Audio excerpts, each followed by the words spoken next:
Hello everyone, कैसे हो आप सब। एक बार पुनः स्वागत है आप सभी का हमारे अपने YouTube channel Shiv coaching classes पर।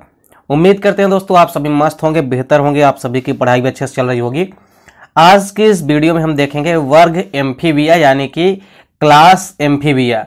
तो वर्ग एम्फीबिया यानी उभयचर जो वर्ग है हमारा, ये क्या होता है और साथ ही साथ एम्फीबिया वर्ग के कितने प्रमुख लक्षण हैं, ये हम आपको आज की इस वीडियो में पूरा का पूरा यहाँ पे कवर कराने वाले हैं। देखिए, इसके पहले हमने स्तनधारी यानी कि मैमेलिया वर्ग की वीडियो आपको प्रोवाइड करा दी है। अभी तक आप यदि नहीं देखे हैं तो आप प्लेलिस्ट में जाकर के देख सकते हैं। चलिए सीधे वीडियो को स्टार्ट करते हैं। सबसे पहले यदि हम बात करते हैं एम्फीबिया क्लास की, तो देखिए जो एम्फीबिया वर्ग है इसके अंतर्गत सभी के सभी उभयचर जंतु आते हैं, अर्थात ऐसे जंतु जो कि जल व थल दोनों ही जगहों में रह सकते हैं।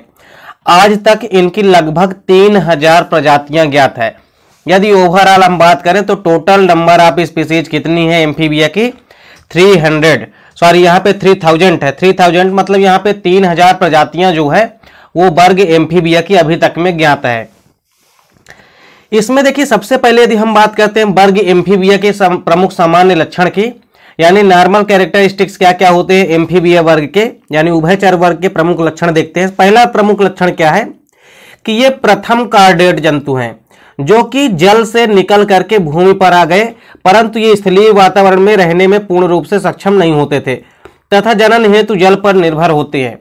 सबसे पहले तो पहले पॉइंट में आपको यहाँ पे 2 से 3 चीजें ध्यान देनी है। पहली चीज ये है कि ये पहले ऐसे कार्डेट जंतु हैं जो कि जल से बाहर निकल करके भूमि पर आ गए, यानी प्रथम स्थलीय वातावरण में आने वाले पूर्ण रूप से पहले जीवधारी बने। और साथ ही साथ इसमें आप पाएंगे कि जनन हेतु इनको जल की आवश्यकता होती है, अर्थात इनमें जनन के लिए जल पूर्णता जो है उपस्थित होना चाहिए।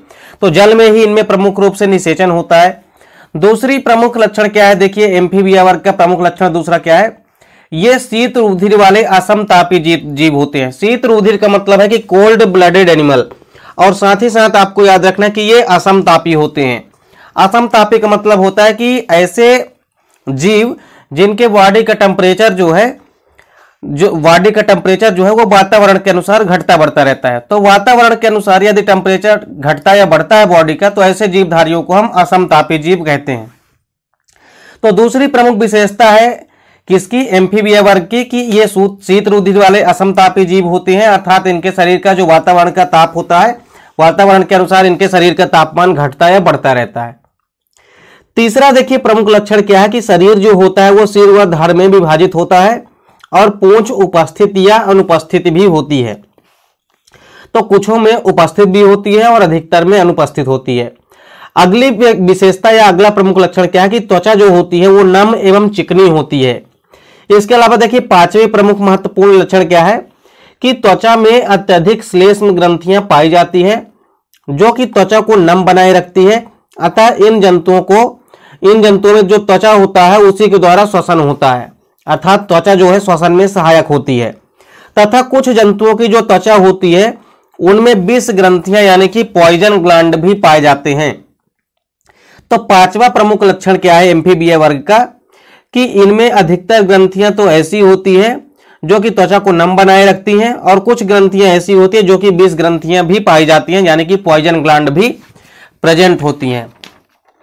अगली विशेषता या अगला प्रमुख लक्षण देखिए क्या है कि इनमें 2 जोड़ी पाद जल के तैरने तथा थल पर चलने में सहायता करते हैं। पाद का मतलब है यहाँ पे पोर्ट्स, पोर्ट्स का मतलब होता है लिम्ब, एक तरह से आप कह सकते हैं हिंड लिम्ब और फोर लिम्ब। तो अग्रपाद व पश्चपाद दोनों मिलाकर के ये आपस में तैरने में सहायता करते हैं, और यदि ये जमीन पर है तो उनको चलने में सहायता करते हैं, अर्थात रेंगने में भी सहायता करते हैं। इसके बाद आप पाएंगे कि इनमें अग्रपाद में 4 तथा पश्चपाद में 5 उंगलियां होती है। मेढक के अग्रपाद में नॉर्मली आप अपने ग्रामीण क्षेत्रों में देखेंगे कि जो अग्रपाद होता है, यानी कि जो बेसिकली आप कह सकते हैं कि जो आगे वाले जो दोनों पैर होते हैं उनमें आप पाएंगे उनमें 4 अंगुलियां होती है, जबकि पश्चपाद में 5 उंगलियां होती है। अगला प्रमुख लक्षण है देखिए कि जो मुख होता है वो बड़े आकार का होता है, साथ ही साथ ऊपरी अथवा बाहरी निचली जबड़ों में समान प्रकार के दांत पाए जाते हैं, और ऐसे समान प्रकार के दांतों को हम होमोडोंट कहते हैं। हमने आपको प्रीवियस वीडियो में भी बताया था कि हेट्रोडोंट जो जैसे मानव में हेटेरोडोंट और थिकोडोंट प्रकार के दांत पाए जाते हैं। इसका मतलब ये होता है कि मानव में जो दांत होते हैं वो मसूड़ों में धंसे हुए होते हैं, और यदि दांत मसूड़ों में धंसे हुए होते हैं तो ऐसे दांतों को हम गर्तदंती या थिकोडोंट कहते हैं इंग्लिश में। वहीं यदि दांत अलग अलग प्रकार के होते हैं तो उनको हम हेट्रोडोंट कहते हैं। तो मेढक में सभी के सभी दांत, जितने भी दांत होते हैं, सभी दांत एक समान होते हैं देखने में, और ऐसे दांतों को हम होमोडोंट कहते हैं, अर्थात समदंती कहते हैं। समदंती का मतलब होता है कि दांत समान प्रकार के होते हैं।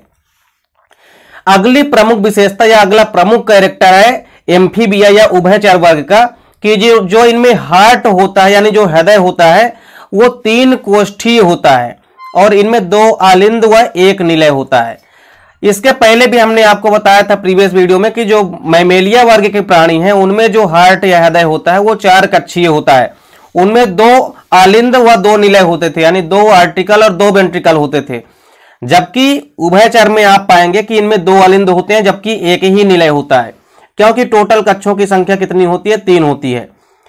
अगली विशेषता क्या है? देखिए, यह अगला प्रमुख लक्षण क्या है कि जो उत्सर्जन होता है यानी एक्सक्रीजन होता है, इनमें उत्सर्जन अंग, इनमें 1 जोड़ी वृक्क होते हैं। जैसे मानव में आप देखेंगे कि मानव में भी किडनी या वृक्क जो होता है वो उत्सर्जी अंग की तरह कार्य करता है।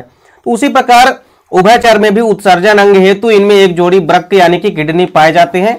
और जो वयस्क उभयचर होते हैं वो यूरिया उत्सर्जित करते हैं तथा जो लार्वा होते हैं वो अमोनिया उत्सर्जित करते हैं।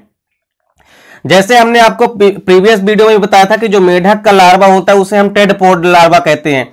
तो जो टेडपोड लार्वा होता है यह बेसिकली जलीय जीव होते हैं, अर्थात आप ऐसा कह सकते हैं कि जब मेढक छोटे होते हैं तो अधिकतर जल में होते हैं।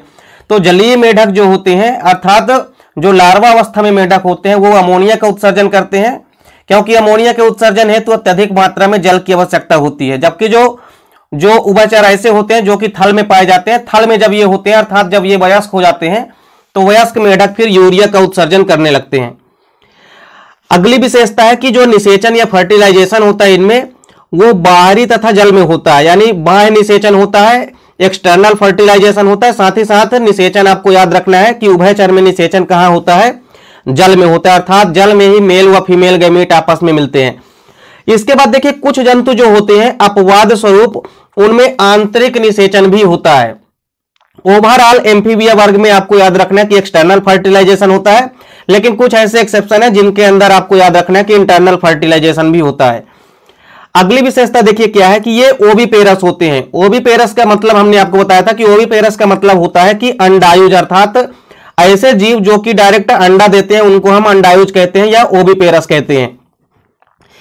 ये बेसिकली अंडे भी कहां देते हैं? पानी में देते हैं, क्योंकि निषेचन कहां होता है? निषेचन भी पानी में होता है। इसके बाद आप पाएंगे कि इनमें जो बाह्य कर्ण होता है वो नहीं पाया जाता है, तथा नेत्र जो होते हैं ये बेसिकली पलक युक्त होते हैं, जैसे कि एज ए ह्यूमन में आपने देखा है। इसके अलावा कपाल तंत्रिकाओं की संख्या इनमें कितनी होती है? 10 जोड़ी होती है।